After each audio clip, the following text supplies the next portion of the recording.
Bonjour à tous. Dans ce module, nous allons voir comment utiliser la plateforme smalpha.com. Tout d'abord, pour l'utiliser, nous vous conseillons d'utiliser le navigateur Google Chrome parce que celui-ci embarque en natif tous les composants Flash utilisés dans la plateforme. Puis, lorsque vous arrivez sur la première page, il faut entrer un identifiant et un mot de passe si vous vous êtes déjà inscrit. Sinon, vous cliquez sur le bouton Nouveau formateur et vous créez votre compte en remplissant bien tous les champs et notamment de quel régiment SMA vous faites partie en tant que formateur. Ce sera la même chose pour les apprenants.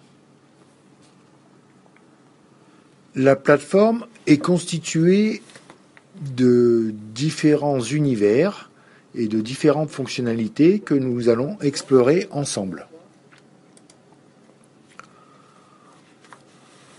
Sur le bouton Mon compte, en cliquant ce bouton, vous pouvez changer vos informations de connexion, c'est-à-dire votre mot de passe et dans quel centre vous êtes affecté.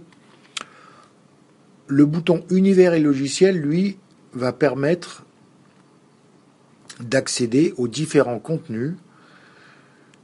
Ces contenus sont décomposés en deux grands univers, l'univers remédiation cognitive et l'univers de remise à niveau aide personnalisée sur l'acquisition des savoirs de base en français, en maths et dans le domaine du numérique. Pour commencer, nous vous conseillons de bien évaluer les apprenants parce que ces évaluations vont vous donner des informations très précieuses sur la mise en place pédagogique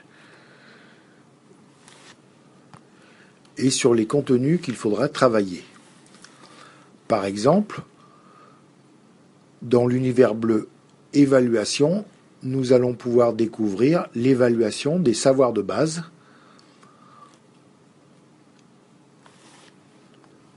les différentes évaluations de la plateforme vont vous permettre également de faire un travail vraiment sur mesure et personnalisé, ce qu'on appelle l'adaptative learning. En fait, on peut, en fonction des centres d'intérêt de l'apprenant, de son niveau cognitif initial et de son niveau sur les savoirs de base, lui proposer des exercices les plus adaptés à son profil. Par exemple, un jeune qui est en filière cuisine sera amené à utiliser des calculs sur la proportionnalité, sur les unités de mesure. Quelqu'un qui est plutôt dans le bâtiment, par exemple en carrelage, devra maîtriser les notions d'angle, de surface, de périmètre. Quelqu'un qui va travailler dans le domaine commercial ou l'aide à la personne aura besoin d'améliorer son langage oral. Donc, en fonction des objectifs d'insertion, on va, parmi les 18 000 exercices de la plateforme, choisir ceux qui sont le plus adaptés. Ils sont classés par thème avec des systèmes aussi de mots-clés et par niveau de difficulté avec un système d'étoiles. Pour commencer donc l'utilisation de la plateforme, on va aller sur l'évaluation des savoirs de base, qui est le logiciel initial qu'il faut faire passer de façon systématique, ainsi que le PCL, profil cognitif et linguistique.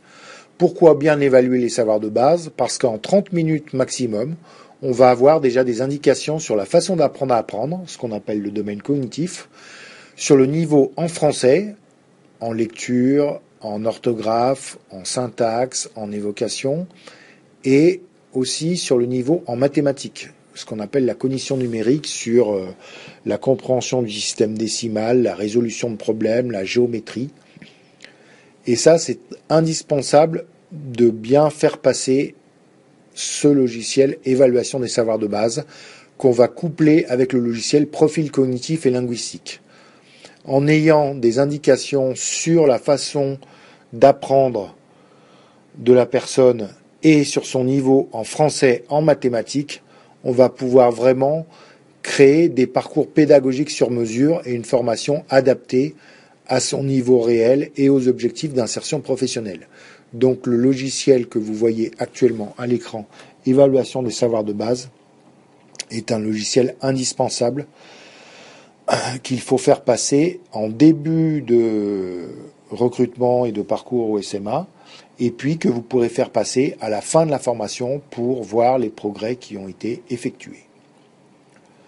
Je vous laisse découvrir quelques items. Sachez que les consignes sont assez simples à comprendre et surtout qu'elles peuvent être sonorisées pour des non-lecteurs. En cliquant sur le haut-parleur, vous avez toujours le retour sonore de la consigne, ce qui permet de ne pas mettre en échec des personnes qui ne sauraient pas lire. En fin d'évaluation, vous allez pouvoir afficher un panneau avec tous les résultats qui vont à la fois détailler les résultats domaine par domaine, mais aussi positionner l'apprenant par rapport aux 4 degrés ANLCI, aux 4 degrés illettrisme ANLCI, et positionner l'apprenant par rapport au niveau de la cohorte, c'est-à-dire des autres apprenants du SMA, dans le domaine français et mathématiques. Ça va permettre d'avoir des résultats fiables que nous détaillerons dans un autre module. Merci de votre attention. À bientôt.